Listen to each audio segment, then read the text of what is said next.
So Chernobyl nuclear power plant disaster. So this is the topic which I would be discussing today. So you can see the photo of the plant. This chimney which you can see here is the iconic photo or iconic chimney of the nuclear power plant at Chernobyl. And this photo we have seen many times. So before talking about the incident of Chernobyl, let me talk about what is a nuclear reactor basically. So nuclear reactor uses the energy released by splitting the atoms of certain elements like uranium. So uranium 238 needs to be enriched to take it to uranium 235. Okay, then only it can be utilized in a nuclear power plant. This energy is utilized to generate steam from water, which helps in spinning a turbine to generate electricity. So conventionally if we use coal as a fuel, okay, so that causes a lot of pollution, whereas nuclear reactor has no problem of pollution, so it helps in reduction of pollution, so it is environment friendly in that way, but has a lot of risks attached to it. Now Chernobyl power plant had four nuclear reactors, so these were RBMK reactors. We'll talk about RBMK reactors later, more on that later. So the operations commenced as follows. So in reactor 1 and 2 in the 1970s and 3 and 4 in the 1980s. The reactor where the accident occurred was an RBMK 1000 reactor. Okay, so this was a unique reactor in the sense that it had the potential to utilize even slightly enriched uranium, say 2% of 2% U235, as compared to other reactors, okay, which required more enrichment, say 98% of U235. Now other reactors meant PWR or BWR, pressurized water reactor or boiling water reactor. Now there were some other differences also. So this RBMK reactor worked with a positive void coefficient. Okay, uh, unlike the PWR and BWR, which worked with a negative void coefficient. Now positive void coefficient meant that whenever there was low water levels or there was a leakage, the reactivity would increase, which would further heat up the water, and the water level would decrease further, and so on. Okay, so this cycle continued.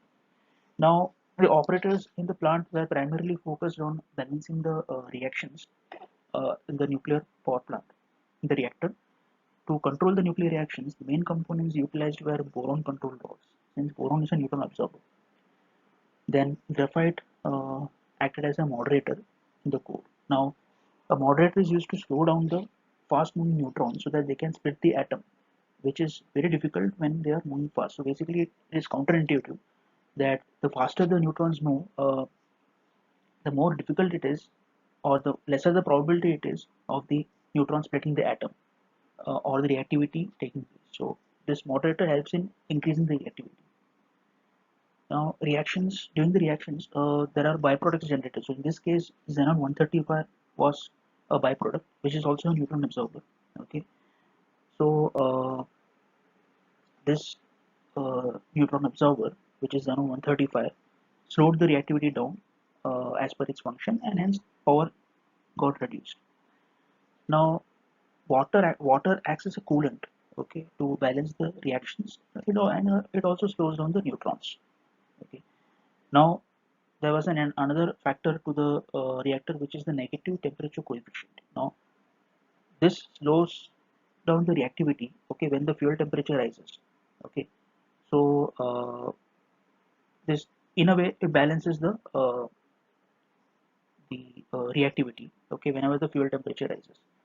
So this is the operation which takes place, or the balance which is there in the reactor under normal circumstances.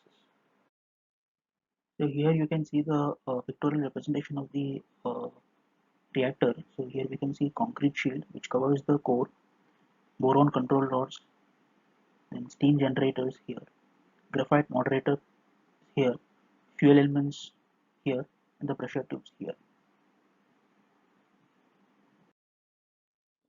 So talking about the incident of 26th April 1986, when the disaster took place, a safety test was scheduled to be conducted on that night, actually, the night of, or rather the early morning of 26th April. The objective was as follows. So whenever there was a loss of station power, so they wanted to test whether the plant still functions with its own turbines power for some time till the diesel backup power gets switched on. So that was the test basically. So for this, the power should have been stabilized at 700 to 1000 megawatts. But due to some operational error, the power fell to 30 megawatts.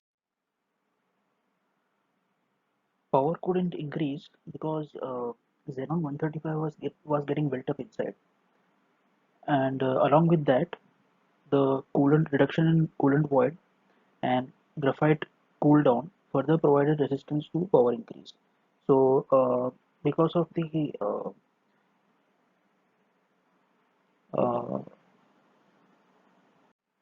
because of these factors, the power was not increasing. The only way to increase power was to increase it very slowly over the course of 24 hours. However, the deputy chief uh, engineer of the power plant during that time,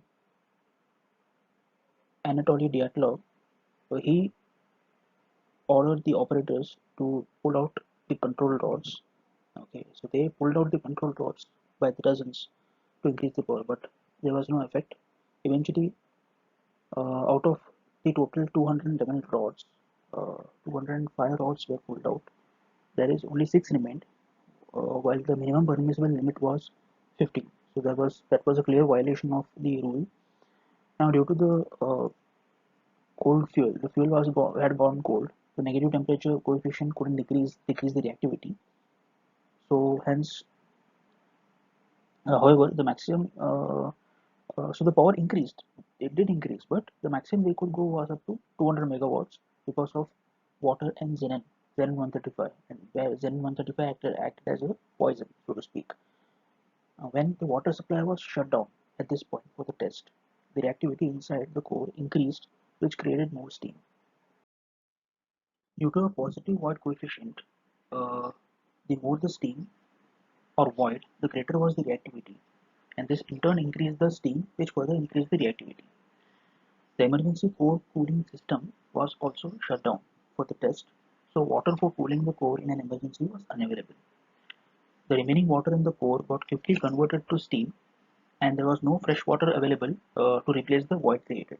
So the reactivity kept on increasing, the power kept on increasing, and the only way to stop the reactions was to press the emergency shutdown button, which was called the AZ5 button.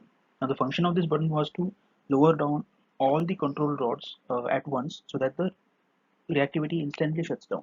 But there was a flaw in the design. That is, the tips of the rods were made of graphite. Graphite is a moderator, as we saw. So, because of this, the reactivity skyrocketed. Uh, the power skyrocketed to 33,000 megawatts, which was 10 times more than the figure which was at which the plant was supposed to designed to operate. Now, why graphite was used? So, firstly, because it was cheaper, and secondly, the function of the graphite was such that it displaced the water, and so when the rods were pulled out, the reactivity was supposed to go on smoothly. But because water is a neutron absorber, some portion of the water absorbed the neutrons, which decreased potentially, which could decrease the reactivity. So that was negated by this graphite effect, which displaced the water, and the reactivity was smoothly used to smoothly take place. Now, the second thing was that it reflected the leakage of neutrons. Okay, there was a leakage of neutrons, uh, at the top. So to focus on the neutron economy or improving the neutron economy, so to speak, the designers, utilized the graphite at the tips, which reflected the neutrons and contributed to the in turn contributed to the increase in the reactivity. Now, due to excess pressure from the steam, the fuel rod channels got ruptured, and there was this excess pressure because every last molecule of the water present was instantly converted to steam.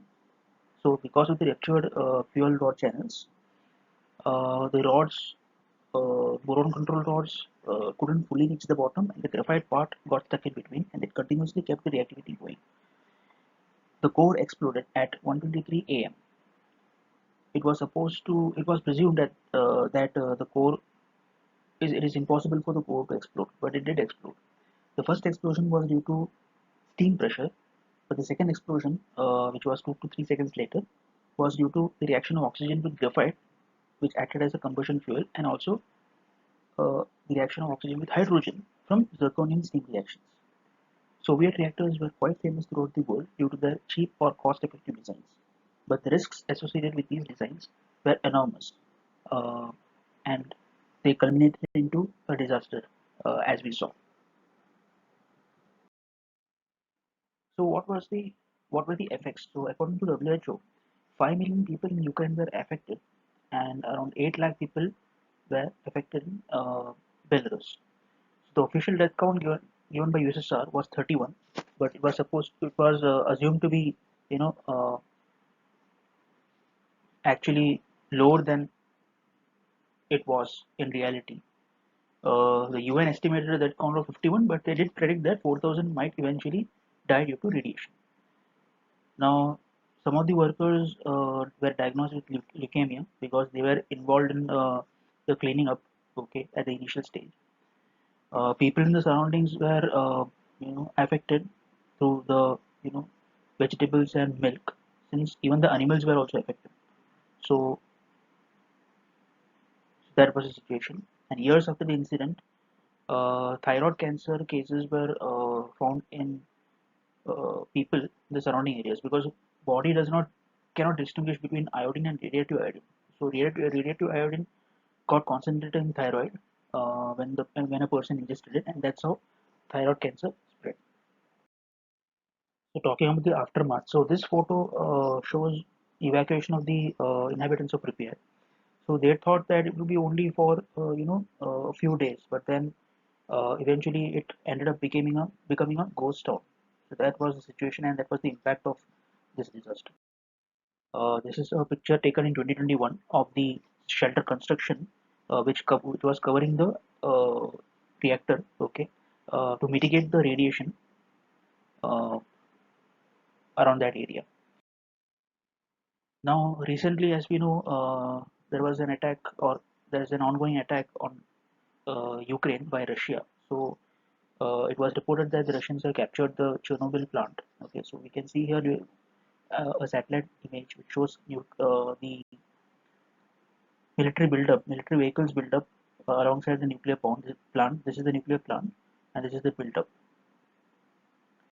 Now, this shot was taken in Pripyat in 2017. Shows a count of a reading of Geiger counter. So Geiger counter basically is used to measure the radioactivity or the radiation. So it shows a reading of 6,79,000 counts per minute near a metal claw contaminated with radioactivity. So it shows how much radiation is still there in the surrounding areas of the reactor or the power plant. This photo shows tourists walking in a symbolic alley with signs bearing names of the villages and cities which were evacuated after the disaster. So this was taken in 2018. So this was uh, about the Chernobyl nuclear power plant disaster. Thanks a lot for watching and listening to the video. Thank you.